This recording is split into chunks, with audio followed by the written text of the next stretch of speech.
अस्सलाम वालेकुम YouTube family, कैसे हैं आप सब लोग। उम्मीद है आप सब खैरियत से होंगे। अल्हम्दुलिल्लाह मैं भी ठीक ठाक हूँ। तो जी हाजिर है मैं एक न्यू व्लॉग के साथ, एक नई सुबह के साथ। और अल्हम्दुलिल्लाह से ये रमज़ान का पहला जुमा था। मैंने कहा चलो आप लोगों के साथ रमज़ान में क्या मेरी रूटीन होती है वो आप लोगों के साथ थोड़ी सी शेयर करती हूँ। जी सबसे पहले मैं उठ चुकी थी, सहरी करके ना हम सो जाते हैं, नमाज़ वगैरह पढ़ने के बाद सो जाते हैं। और उसके बाद जो है ना तकरीबन 10 बज गए थे, मैं उठ गई थी। और आजकल ना मेरे टीवी लॉन्च में जैसे जैसे गर्मी आती है ना तो धूप ज़्यादा आने लग जाती है। जी मैंने जो है ना पर्दे हटा दिए थे, अभी लाइट भी नहीं ऑन की और इतनी ज़्यादा रोशनी आ रही है। गर्मी होती है ना तो सामने सूरज आना शुरू हो जाता है। और सबसे पहले जो है ना मैंने कहा चलो सोफ़े झाड़ लूँ। बच्चे अभी तक जो है ना सोए हुए थे। रात को जो है ना अक्सर ये 1:30 बज जाते हैं। फिर सोते-सोते इसलिए जो है ना मैं फिर उनको नहीं उठाती, अपनी मर्ज़ी से ही उठती हैं।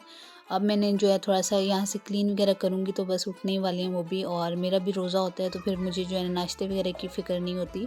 और हस्बैंड भी चले जाते हैं अपने जो है काम वगैरह जो भी करने होते हैं।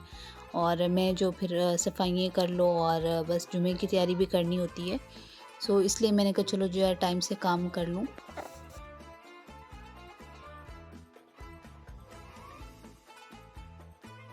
और आजकल जो है ना मैं कोई ज़्यादा एक्टिव नहीं रह पा रही क्योंकि प्रेगनेंसी है। इस वजह से जो है ना मैं थोड़ा-सा लेज़ी हो जाती हूँ और कोशिश करती हूँ कि थोड़ा एक्टिव रहूँ। और ताकि जो है ना आप लोगों के साथ भी व्लॉग शेयर करूँ। और जो है ना घर के भी इसी बहाने जो है ना काम घर भी साफ़-सुथरा रहता है। और अगर व्लॉग ना भी बनाओ तो घर के जो है काम तो ख़त्म होते ही नहीं है, वो भी चलते ही रहते हैं साथ-साथ। और ऊपर से जो है ना रोज़े भी हैं तो माशाल्लाह से रोज़े जो है ना अच्छे जा रहे हैं। कोई मसला मसाइल नहीं हो रहा, अल्हम्दुलिल्लाह अभी तक तो ठीक जा रहे हैं। और जी यहाँ पे मेरी सफाई से पहले जो है ना बच्चे उठ गए थे तो फिर मुझे ये था कि मूसा को ना भूख लग जाती है और फिर वो दूध मांगते हैं। मैं फिर दूध नहीं देती, मैं कोशिश करती हूँ कि जो रोटी वगैरह है ना वो इनको बना के दूँ और उससे पेट जो है ना अच्छे से भर जाए, क्योंकि दूध तो रात को भी पी लेता है। और जो है ना मैंने इनको चूरी बना के दी दोनों को और फिर मैंने इनको खिलाया इनके पास बैठ के। अगर थोड़ा सा मैं इधर उधर हो जाऊँ तो फिर जो है ना नहीं खाते, बहुत तंग करते हैं मुझे। और चूरी वैसे इनकी फ़ेवरेट है, खा लेते हैं शौक़ से। वो भी जो है ना मैं ख़ुद इनको पास बैठ के जो है ना इनको खिलाऊँ तो फिर है। और बस इनको जो है नाश्ता वगैरह कराया और यहाँ पे मैं कर रही थी सफाई वगैरह। और मैंने कहा जल्दी-जल्दी से सफाई कर लूँ, उसके बाद जो है फिर जुमे की भी तैयारी करनी है।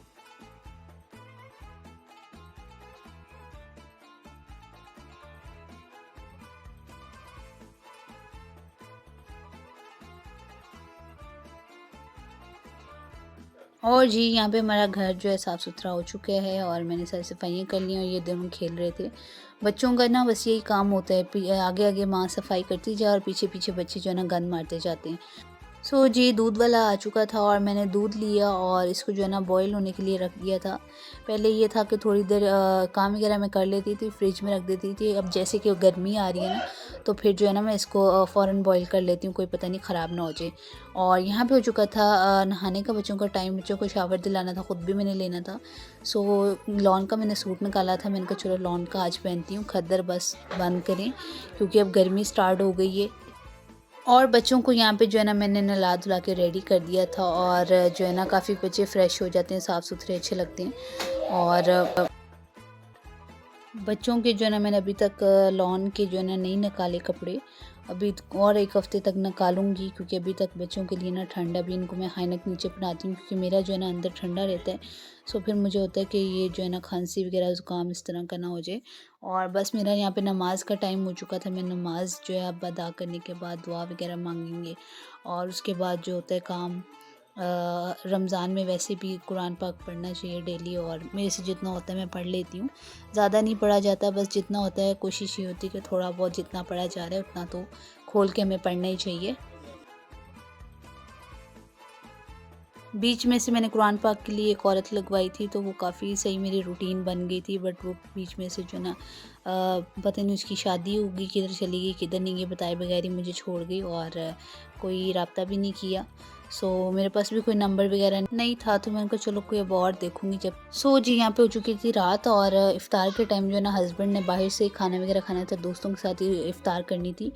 मैं घर में अकेली थी तो मैं अम्मी की तरफ आ गई थी, मैंने कहा चलो मैं फिर घर में अकेली रोज़ा कहाँ खोलती फिरूँगी और बोर भी हो जाता है बंदा। फिर मैंने बच्चों को लेके अम्मी की तरफ चली गई, वहाँ पे हमने इफ्तारी की और उसके बाद रात का टाइम हो चुका था 10 बजे का और छोटे भाई जो है मेरे, इन्होंने बोला और अम्मी के साथ जो है ना हम यहाँ पे बाहर आ चुके थे बर्गर वगैरह खाने के लिए, क्योंकि भूख काफ़ी लग रही थी। इफ्तार के टाइम जो है ना बस मैंने ख़ास कुछ खाया नहीं था।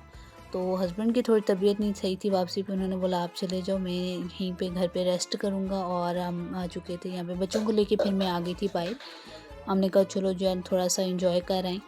सो जी लेट काफ़ी हो चुकी थी और जो भी रेस्टोरेंट में हम जा रहे थे ना, जिनका मैं पता था अच्छा ज़िंगर बर्गर खाने को दिल कर रहा था, तो जो अच्छा लग रहा था वहाँ पे कोई भी नहीं मिल रहा था, बंद हो चुके थे इफ्तार की वजह से शायद। और यहाँ पे जो है ना हमने बर्गर वगैरह खाए, फ़र्स्ट टाइम आए थे ये पाक कर सोसाइटी में था कोई रेस्टोरेंट। पिज़्ज़ा इनका बस गुजारे लायक था और आइसक्रीम हमने यहाँ से जो है ना ऑर्डर की वापसी पे हबीबी वालों की। आइसक्रीम इनकी अच्छी थी, आइसक्रीम वगैरह खाई और बस टाइम काफ़ी हो चुका था, तकरीबन 12 बजने वाले थे और आइसक्रीम खा के हम फिर घर को चल दिए। सो जी ये था छोटा सा व्लॉग। वीडियो को लाइक और शेयर करना मत भूलिएगा, दुआ में याद रखिएगा। अल्लाह हाफिज़।